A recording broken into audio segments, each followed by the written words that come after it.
morning, ladies.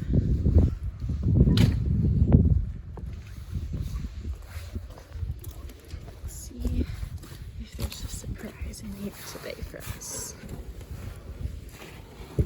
Excuse us. Oh, here we go. Thank you.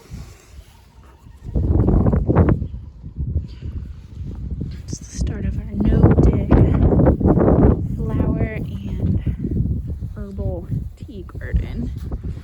See, some of the cardboard is coming up there. I'm gonna have to put some more soil. And grass came back. I was planning on putting another cardboard down over here. This is our no-dig berry garden failure. So I thought we could get away with, we planted these 1 year ago, and I thought we could get away with just putting down the cardboard. And the reason this didn't work is because, well, we did put down the cardboard and we put down mulch. Wasn't enough mulch, but the main problem is that we use these bare root plants, so we had to dig beneath the cardboard and leave a bunch of gaps. And so as you can see, that just resulted in the weeds having just more of a challenge to overcome, a little bit more fun in our backyard.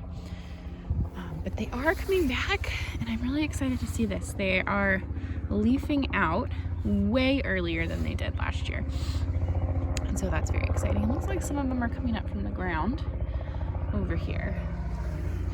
Over here we have some of just when I mucked out the chicken coop earlier in the spring. I took it and I just put some of it directly on the raspberries to fertilize those. Raspberries are one of the few plants that you can put the chicken manure on, you know, and it's not going to be too hot. They can take the little bit of extra nitrogen, and actually they're loving it. So that's the middle of April, and our beds just got some snow. We're having a cold winter, or a cold spring, I mean. We had a wet winter, which is great for the snowpack. As you can see, we've got some shelling peas that are just coming up, and peas are one of the plants that really like the frost. They can take it, so it's actually not a big deal at all. And see, they look just as happy as they did yesterday before all the snow. Here we've got our strawberries.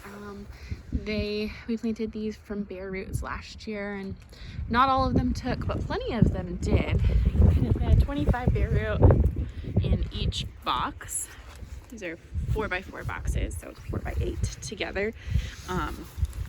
My husband installed the drip line. Well, we did it together, but it was mostly him. And then we have some onions that I kind of planted in here. Somebody mentioned that the onions might disturb the flavor of the strawberries, so TBD, we'll see. But I kind of just had some extras and I wanted to get them all in the ground. And then these other little plants represent my garden fail. So I kind of wanted to experiment with cover cropping the base of these beds. The top looks nice, but if you look at the base of these beds, we just kind of filled them with local topsoil, which was pretty heavy clay. And so I thought, well, I'll just put some cover crop and we'll try that out in the fall. Well, when I bought the seed, I bought it from this great local nursery, but it actually turned out that I asked them, how late can I actually plant this cover crop? And they looked at me kind of funny. I think it was probably already too late. And so what happened is I sowed the seed, nothing popped up, and so then what we had is it's spring, and I'm pulling rye and ground peas and all kinds of things because the seeds overwintered and they just popped up when the soil temps and conditions were right. So they actually might take over this bed. It was probably just the dumbest idea, but you know, gardening is kind of like that. You learn by doing, at least I do, and sometimes it works, sometimes you fail. So in this bed, we do have a cover on this one. We made just out of PVC and rings, and then the plastic tarp. We just kind of pull that plastic sheeting over and then secure it with these clips that we got from Amazon. Like 30 of them for $10. And it was not difficult to install or at all. And then we put the plastic over.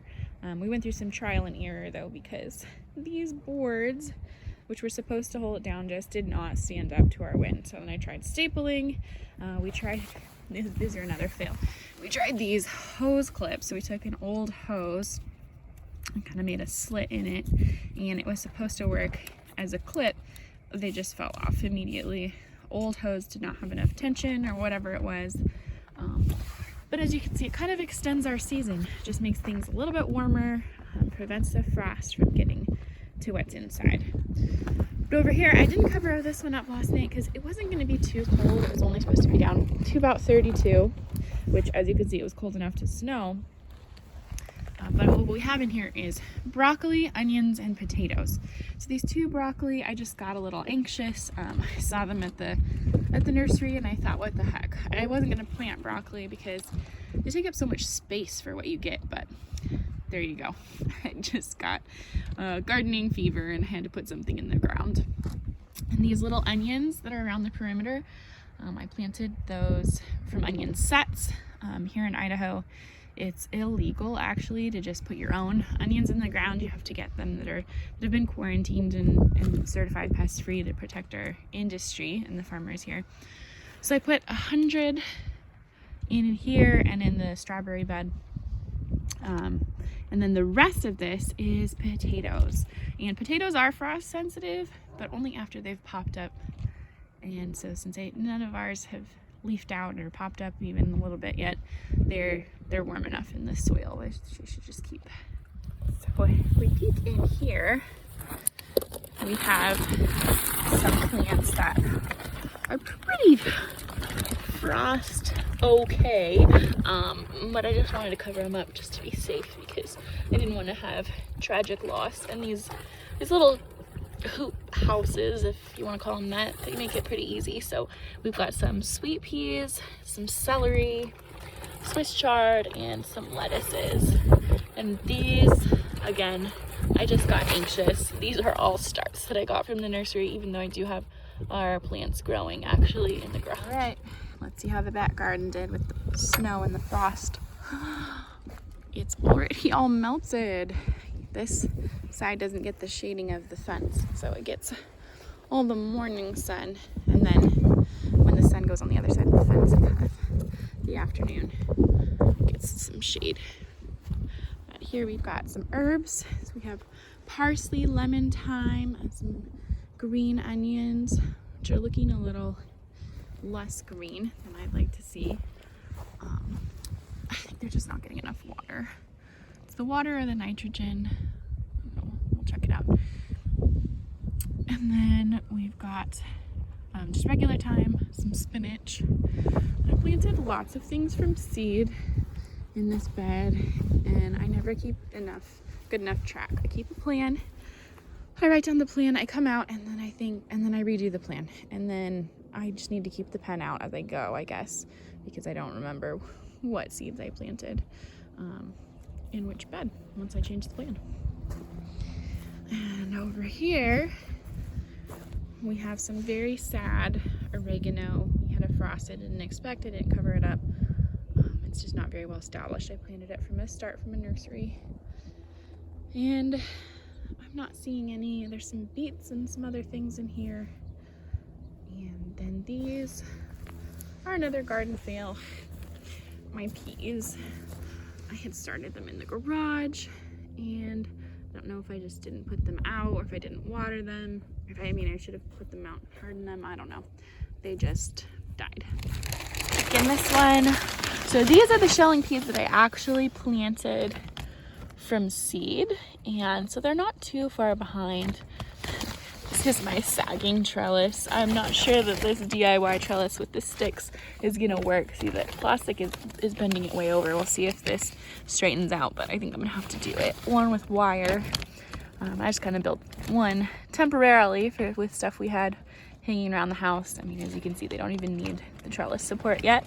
So we'll see how that goes. I've got a couple of volunteer onions, it looks like, and then just some mixed varieties of lettuces growing over there. And what I was most concerned about protecting are our little tiny carrots.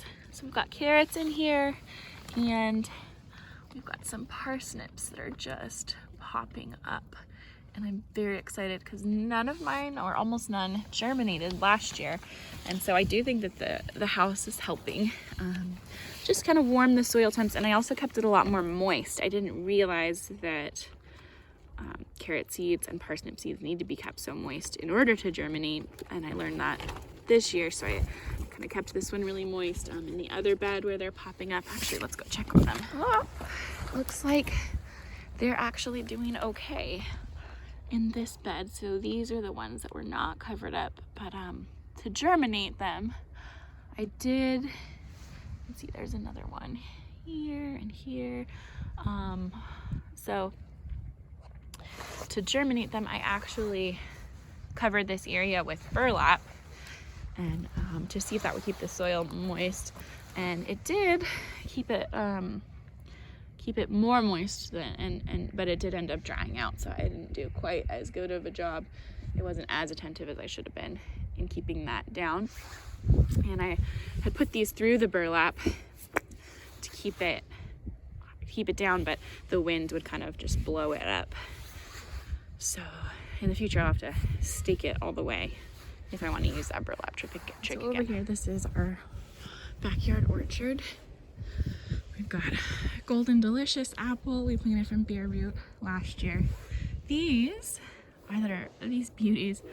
We just planted these last night, and I'm wondering if that's why these little peach blossoms, they already opened up, and thank God the snow did not kill them last night. They look beautiful as ever. I was so worried about that when I woke up this morning and saw all the ground covered in white. It's melted over here already, but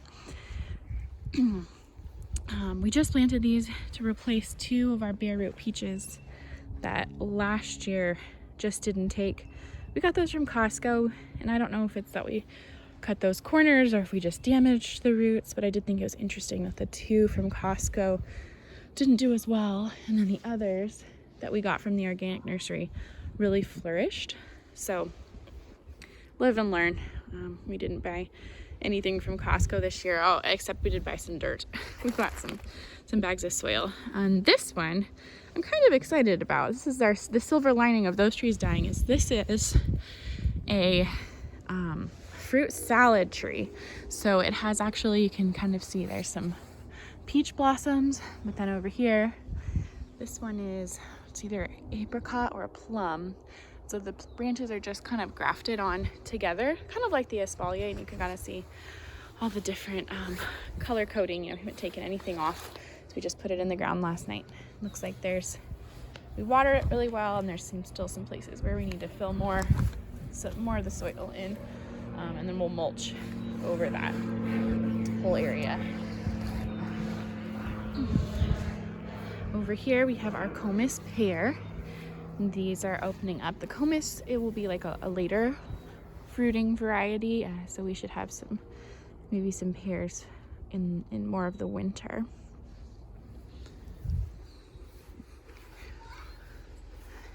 And here is our cherry. I can't remember. I took the tags off because they were the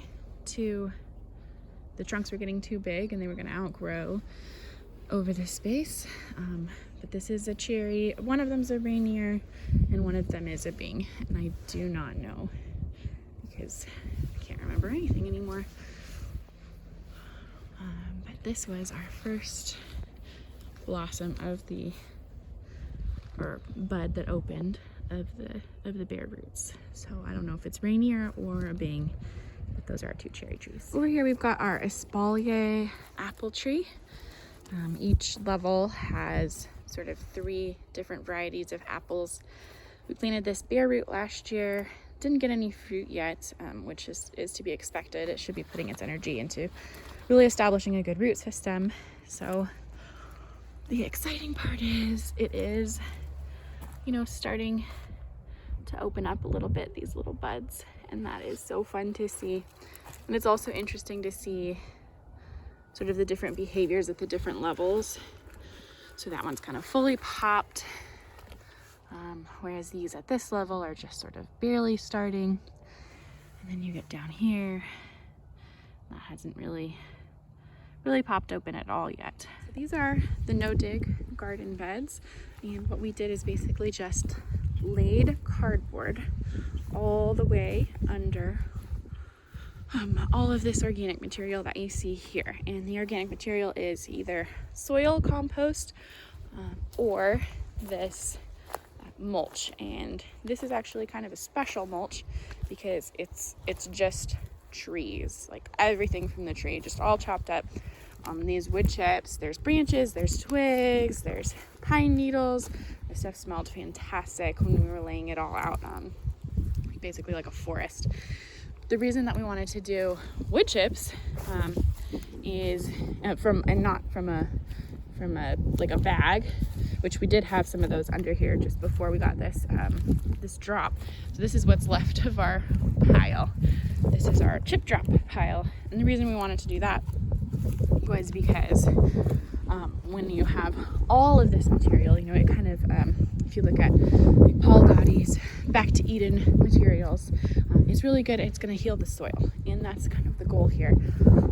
So these things that are planted here have kind of a shallow bed this season.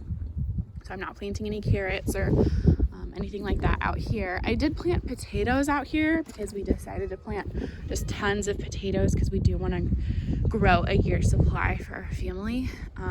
But potatoes we're not going to go down in the soil. We're going to hill them up once they sprout in this bed and this bed. So they're not sprouting up yet, but we're going to hill them up because they'll make new tubers on top of the ones that we planted.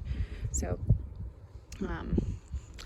but some other things, you know, the soil is just what we've laid on top here. And I did this bag full by bag full, shovel full by shovel full. Me, my wheelbarrow, the shovel.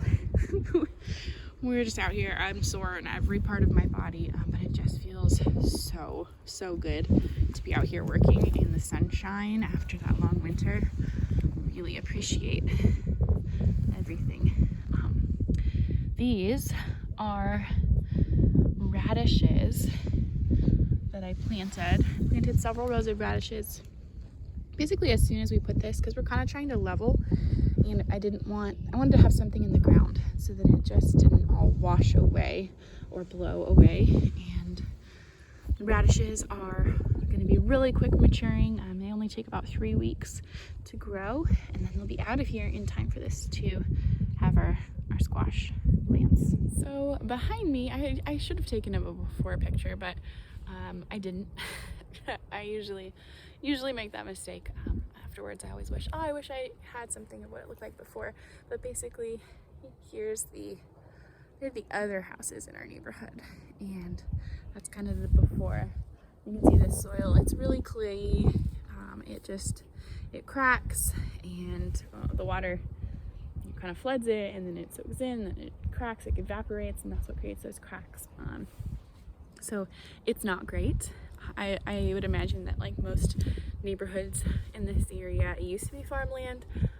Probably not organic farmland, probably just, you know, traditionally farmed, lots of chemicals. So the soil's probably really sad, really depleted. It's full of weeds, puncture vine. I mean, we could walk through there and our boots would just be full every time. And they are when we walk over next to this other side where our garden is now set up. So that's actually part of why we set up the garden, was to heal the soil. It is our property, you know, all the way to the canal. Some canals, they're managed by a company. Ours is our property. There's just an easement for the roadway so that they can go through and do the maintenance that they need to do.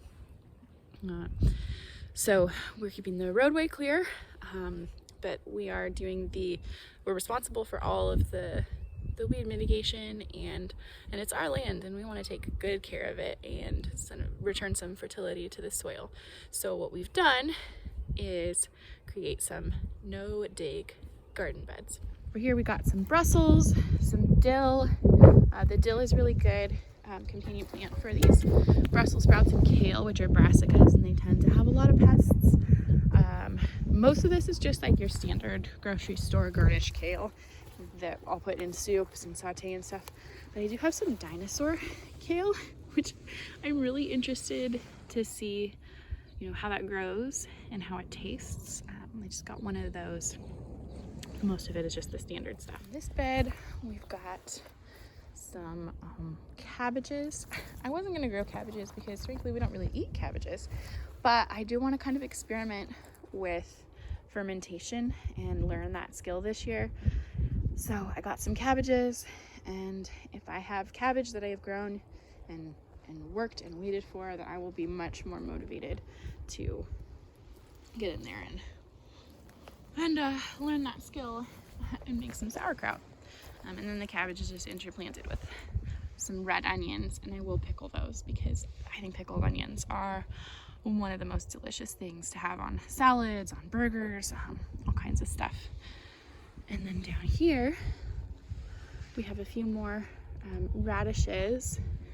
This bed has radishes, and then this one is potatoes, as I said, that haven't popped up. And then this one has turnips.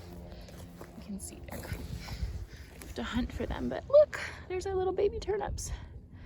They're just growing from seed, and these are some Japanese baby turnips, so we'll eat them in salads, and we'll have some turnip greens.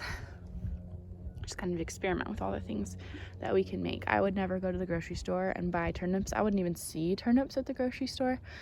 But the hope is that if we've grown it, we'll make something out of it. So that's it. That's kind of our backyard situation for spring. Really hard to believe that in just a little over a month from now, we'll have this whole place planted with all of our summer veggies. You know, we have snow on the ground this morning, and in just a month we'll be past our last frost. And can't really see. I was looking at there's a peak that you can see from our backyard across the field, but you can't see the mountain today. The clouds are in the way. You can actually look at that peak and see if there's still snow on the peak. If there's still snow visible from the valley floor, which is where we are, then it's a no-go for planting those warmer weather veggies. But if the snow is gone, it's going to be warm enough and we'll be past our frost dates.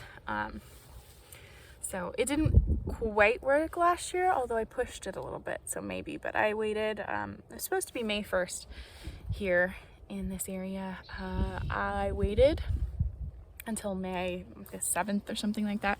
I planted them, and then the next day, Mother's Day, we had hail, and it destroyed all of my tomato plants that I had planted from seed. I was so disappointed.